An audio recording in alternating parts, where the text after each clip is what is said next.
방송인 김어준 씨가 김민석 국무총리의 요청에도 불구하고 여론조사에 이름을 포함하는 것에 대해서 이야기를 좀 할까 합니다.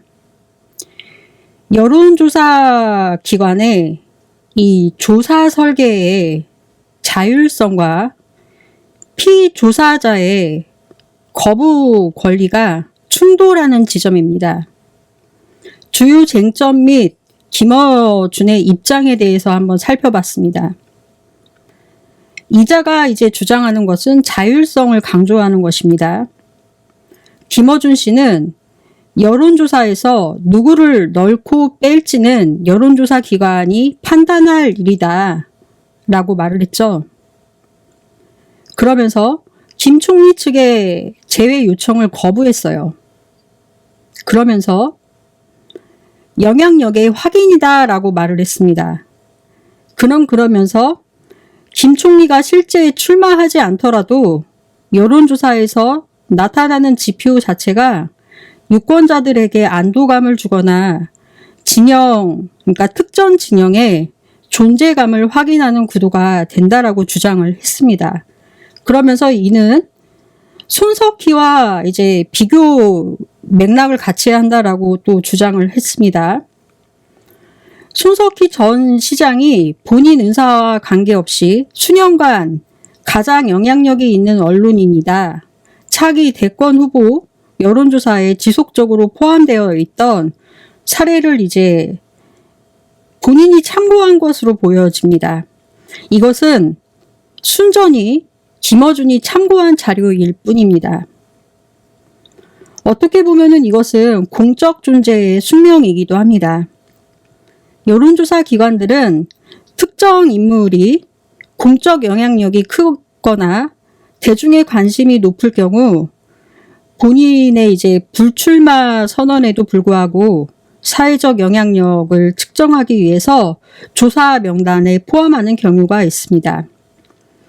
이렇게 계속 김어준 씨는 지속을 하고 있는 상황입니다. 총리실은 2026년 1월 23일 본인의 의사에 반해 계속 조사에 포함하는 것은 조사기관의 금도를 넘는 것이다 라며 강력한 유감을 표명했습니다. 이러한 상황은 정치적 중립을 훼손할 우려가 있죠. 현직 총리가 차기 지방선거, 즉 서울시장 조사에 포함되는 것이 국정 운영에 집중력을 흐리고 정치적 오해를 살 수 있다는 것이 총리실의 입장입니다. 그러면 여론조사 기관의 권리는 무엇일까요?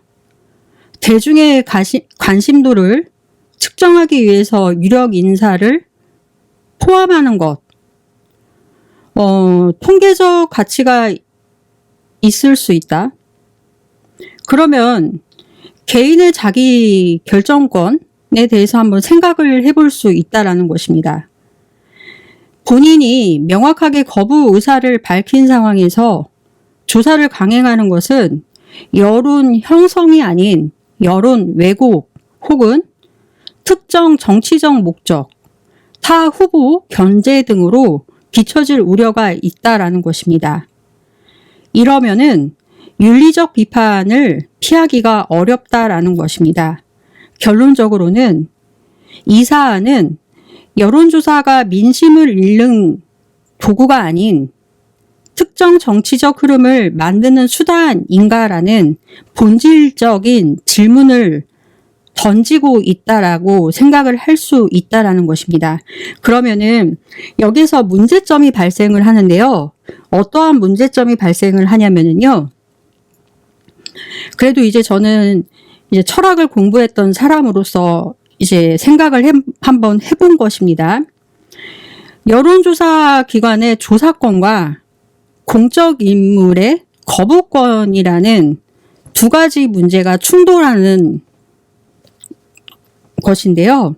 이 문제, 단순히 이것을 그러면 감정적인 대응으로 볼 것이냐, 그러면 이것을 어떻게 해결해야지 현명한 해결 방법으로 나아갈 수 있느냐를 이제 놓고 봐야 된다라는 것입니다. 이 문제를 김어준이라는 사람은 앞으로도 계속 자기 마음대로 뺄 것인지 안 뺄 것인지 자기가 앞으로 계속 진행할 거라고 하지 않았습니까?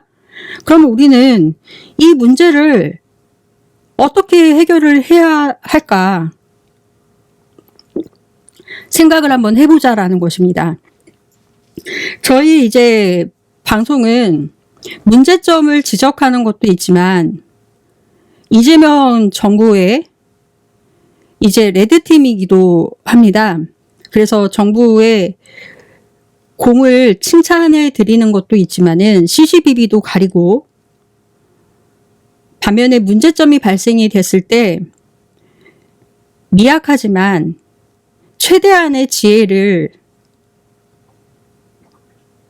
아이디어를 내서 정부의 보탬이 되고자 하는 이제 아이디어 뱅크 역할도 하는 것이거든요.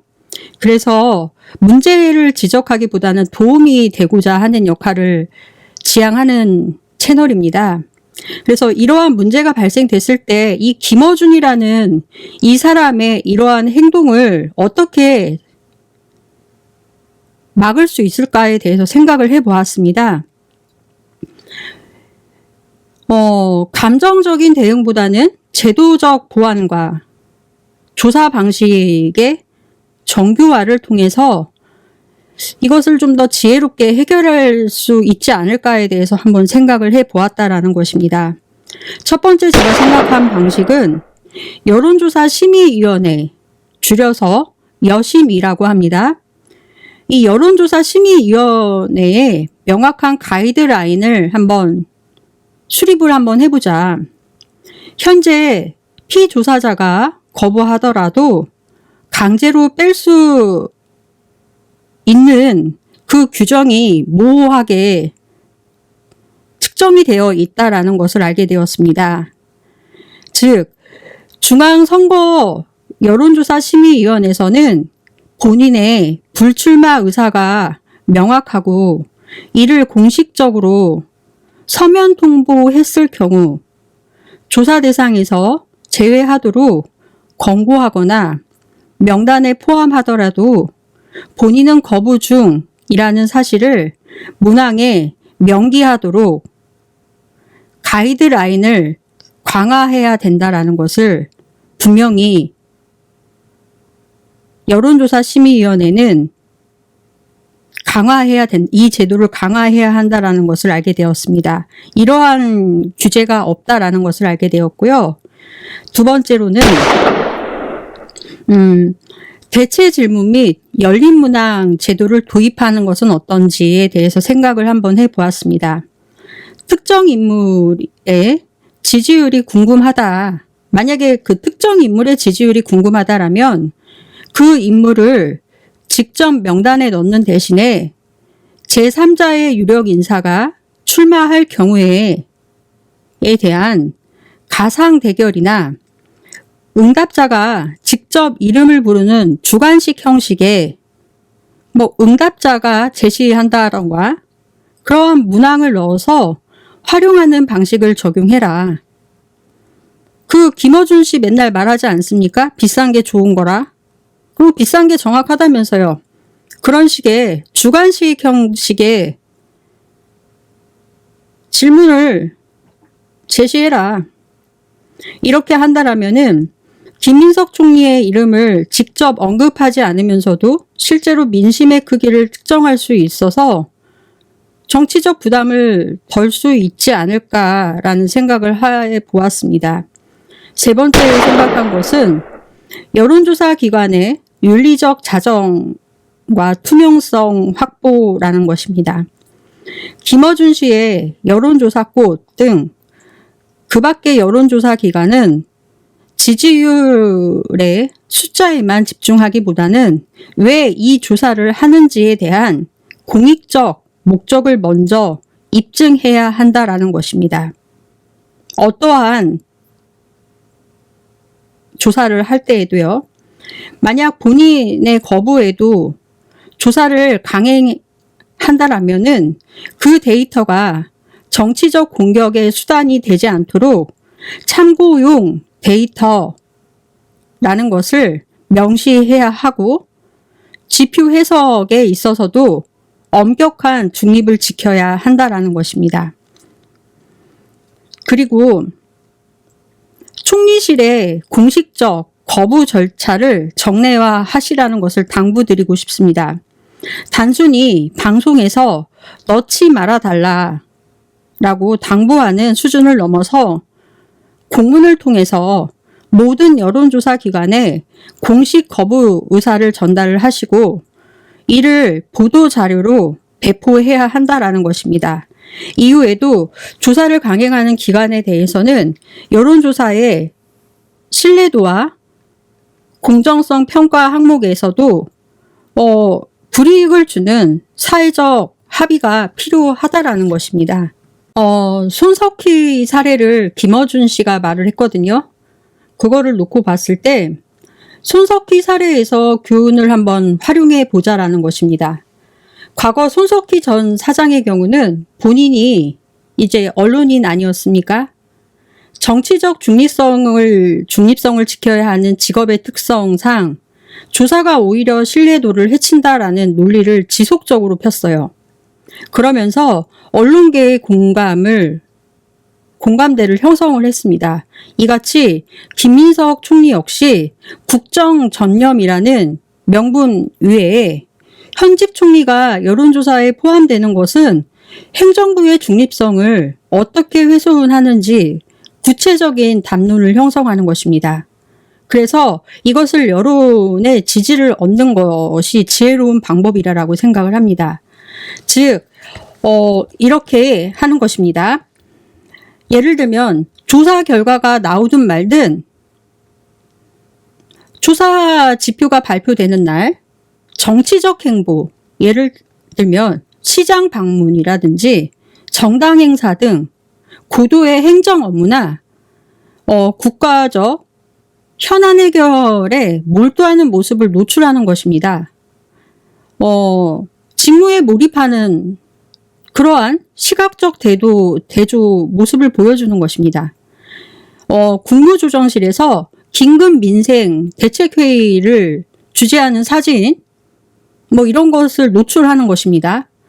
그를 통해서 나는 숫자에 연연하는 정치인이 아니라 국가를 운영하는 행정가라는 점을 시각적으로 각인을 시키는 것입니다. 이로써 조사 결과가 실제 인물의 삶과 사이에서 부조화를 만들어내는 것이죠. 그럼으로써 조사의 신뢰도를 대중이 스스로 의심하게 만드는 것입니다. 무슨 말씀인지 이해하셨죠? 총리님, 이렇게 하는 것도 한 가지의 방법이다. 국정정념이라는 것입니다. 죄송합니다. 이런 것이 이제 지혜로운 방법이 아닐까라는 생각을 해봤고요.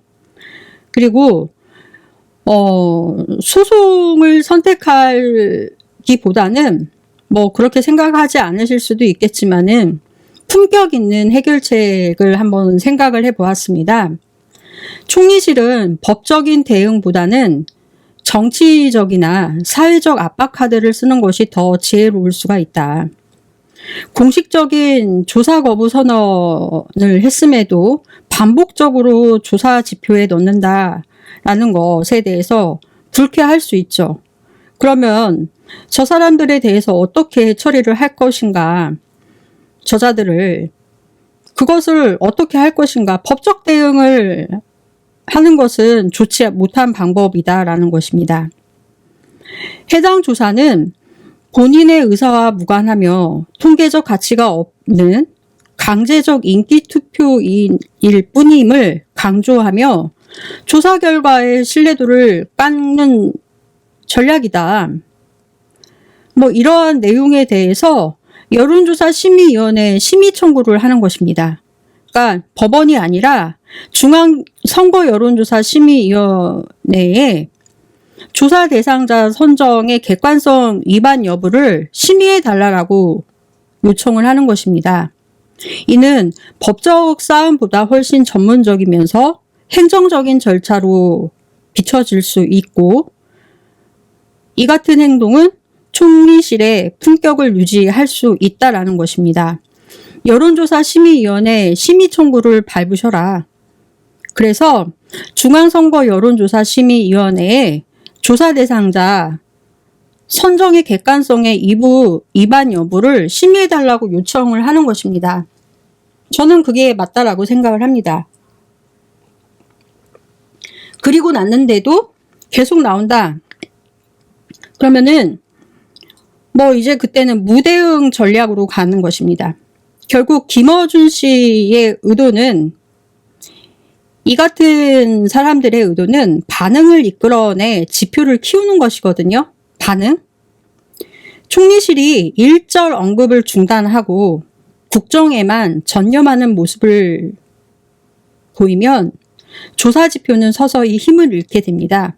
결국 법보다 무서운 것은 국민의 피로도입니다. 법보다 무서운 것은 국민의 피로감입니다. 총리실이 법적 대응이라는 칼을 뽑는 순간, 총리실이 김어준의 전략에 반응하는 순간, 이것은 정책의 영역이 아닌 진영 간의 싸움의 영역으로 넘어간다라는 것입니다. 정치인이 여론조사 명단에서 자신의 이름을 빼기 위해 사용할 수 있는 가장 강력한 무기는 비언어적 메시지라는 것입니다. 철저한 무관심과 대조적 행보의 결합이다라고 생각을 해봤습니다. 언급 자체를 거부하는 침묵의 메시지라는 것입니다. 김어준 씨와 같은 선동적인 스피커가 가장 원하는 것은 대상의 반응입니다. 총리실이 공식적인 논평 자체를 내리거나 법적 대응을 시사하는 순간, 김민석 총리는 여론조사 결과라는, 즉 서울시장 조사 결과의 프레임에 스스로 갇히게 된다라는 것입니다. 반대로 조사 결과가 나오든지 말든지 일절 언급하지 않고 무대응으로 일관한다라는 것입니다. 그 조사 결과는 내가 신경 쓸 가치가 없는 유의에 불과하다라는 강력한 멸시, 이 메시지를 전달하는 것입니다.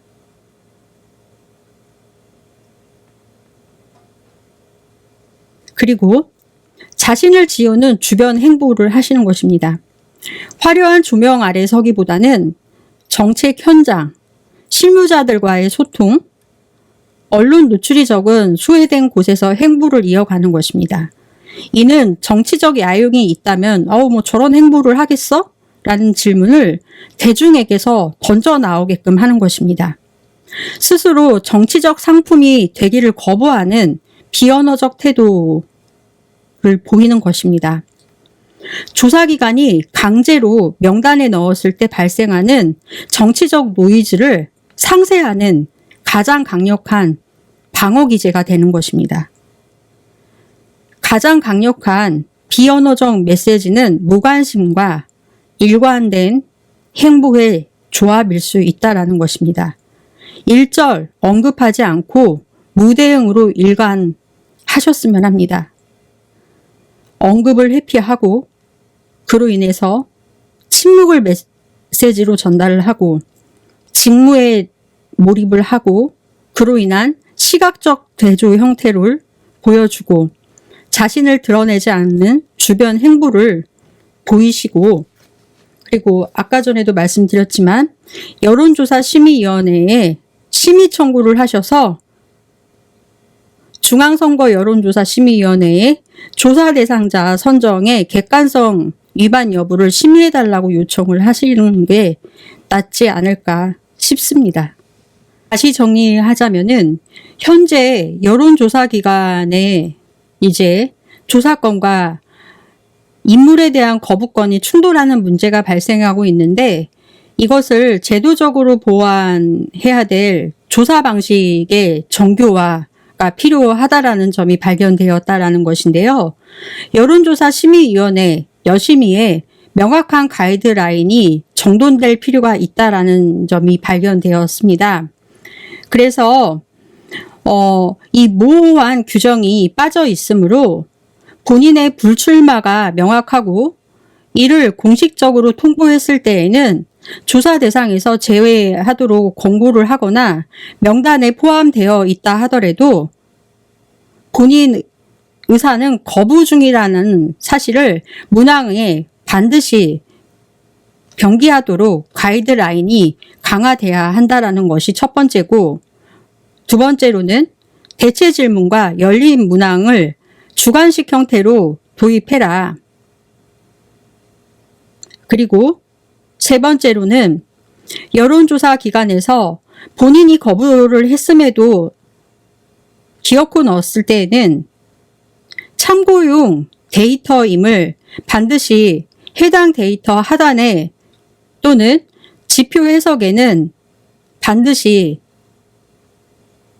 명시를 해라. 이것을 정례화시켜야 한다라는 것입니다. 또 김민석 총리님께서 하셔야 될 일은 각 여론조사 기관에 총리실에서 배포하시는 공문을 배포하셔라. 명단에서 빼달라는 그 공문 형식을 배포를 하시고 언론을 통해서 빼달라는 그 공문을 배포를 했다라는 것을 언론에 노출을 하시면 될 것이고요. 그리고 여론조사 심의위원회 심의 청구를 통해서 중앙여론조사심의위원회에 조사 대상자 선정 객관성 위반 여부를 심의해달라고 요청을 하시면 될 것 같습니다. 그리고 이제 무대응 전략으로 나가셔라. 법보다 무서운 것은 국민의 피로감이다. 다음으로는 언급 자체를 거부하는 침묵의 메시지로 김어준 씨와 같은 선동적 스피커를 무반응으로 일관되게 대응하셔라. 반응하시지 마셔라.